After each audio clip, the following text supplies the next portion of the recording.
My name is Margaret Kalcic, and today I will be presenting on work we have done to connect soil health and nutrient loading in an important Midwestern and Great Lakes watershed.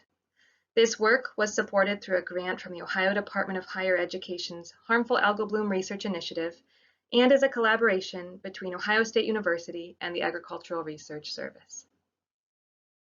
The context of this work is the western basin of Lake Erie, where immense blooms of harmful algae have occurred in recent years. Awareness of this issue rose in 2014 when the toxin created by the algae threatened the Toledo area's water supply. The major driver of the bloom is phosphorus from the lake's tributaries, of which the Maumee River watershed is the largest, and the main source of this phosphorus is row crop agriculture. A new set of targets were agreed upon in 2016 to reduce the March through July loading of dissolved and total phosphorus to 40% of the 2008 levels. Stakeholders, including farmers and policymakers, are working to identify and implement conservation strategies for phosphorus control. When choosing practices, many options control soil erosion and surface runoff, while others treat dissolved nutrients from subsurface drainage. These range in cost as well as social acceptance in the watershed.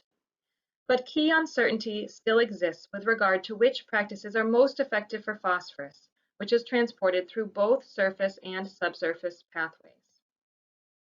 While many are pointing to the merits of soil health practices, preliminary data and modeling work shows that these practices have the potential to increase phosphorus losses from farmland. Models are commonly used to simulate the impact of conservation actions on flows and nutrient loads from fields and watersheds. The SWAT model, the Soil and Water Assessment Tool, is popular for use in agriculturally dominated watersheds. SWAT simulates hydrology and water quality at the field and watershed scale, and it includes many options for agricultural management operations. Because of these capabilities, the SWAT model has been used to help us answer the question of how much conservation is needed, from what suites of practices to reach water quality targets for Lake Erie. These are three of many studies using SWAT to scale up conservation effectiveness in the Maumee River watershed alone. And yet, we have become aware of considerable model limitations in simulation of soil health practices, and stakeholders are urging us to dig in and improve the simulation of soil health practices in the model so that these scenarios tell a truer story of the benefits of soil health practices. First, I will show you a snapshot into the model itself. The most recent update of the SWAT model that my team has developed for the Maumee River watershed breaks the land into field-like spatial units and routes export from these fields through rivers and out to the lake. The near-field resolution of the model is particularly useful for implementing field-scale management operations. Each field unit has soil layers and characteristics taken from the Surgo Soils dataset. We specify depths to impervious layers and subsurface drains, as well as land cover and crop rotations. Most soil physical properties are initialized once at the beginning of the simulation and held static throughout that model simulation, meaning that a soil health practice does not change soil properties over time in the model. Now let's talk about what we know about soil health practices from the literature, which could be brought to bear in this model. In this initial work, we limited our scope to studying the soil health management of cover crops and no tillage. Both practices have been shown to increase soil organic matter, infiltration capacity, and hydraulic conductivity, as well as other physical properties. The result should be greater infiltration and reduced surface runoff, and potentially reduced subsurface drainage due to greater moisture storage capacity in the soil. Our hypothesis was that these physical properties would influence hydrology and also water quality in the SWAT model. Our approach was to create a soil health best management practice, or BMP, to implement in the SWAT model.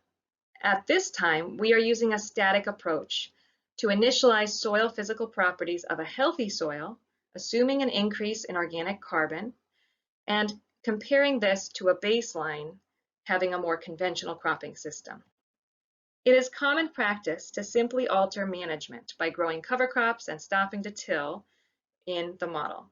We went a little bit further by modifying the level of soil organic carbon to increase it by 1%.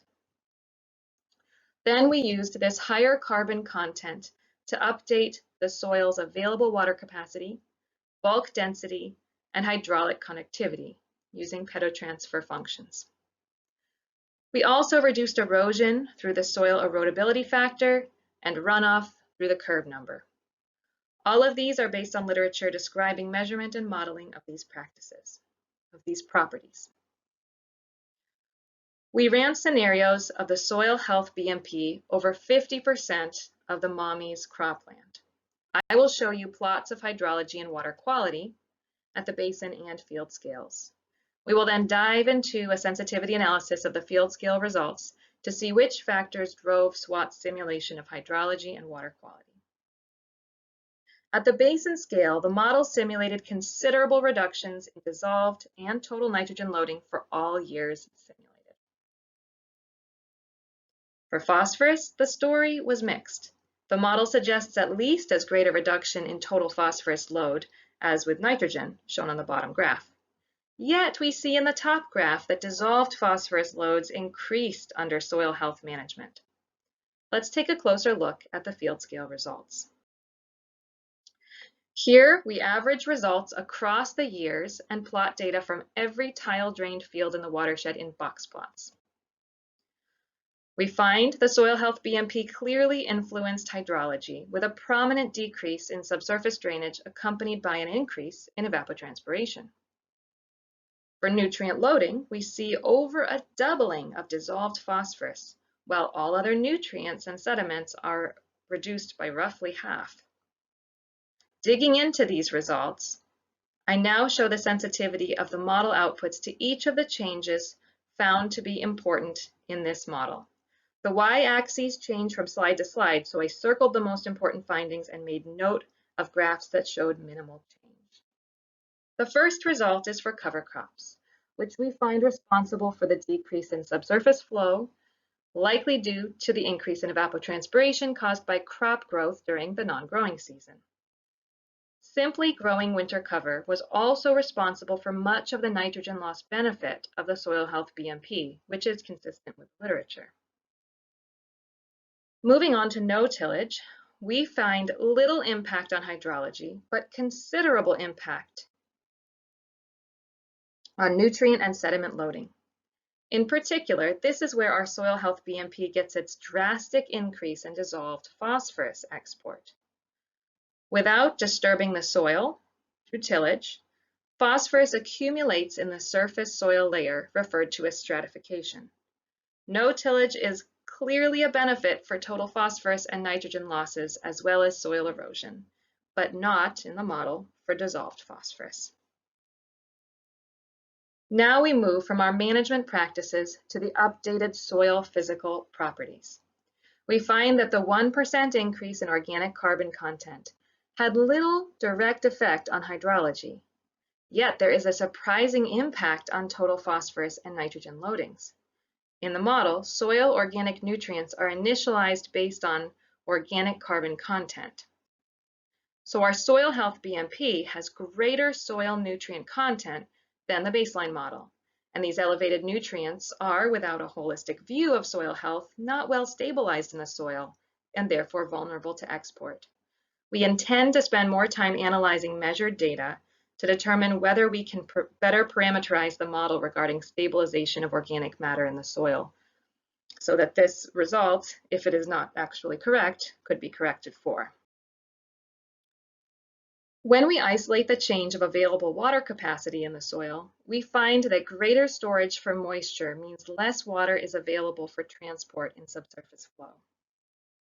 Because this water stays in the soil, accessible for plants, we witness greater evapotranspiration.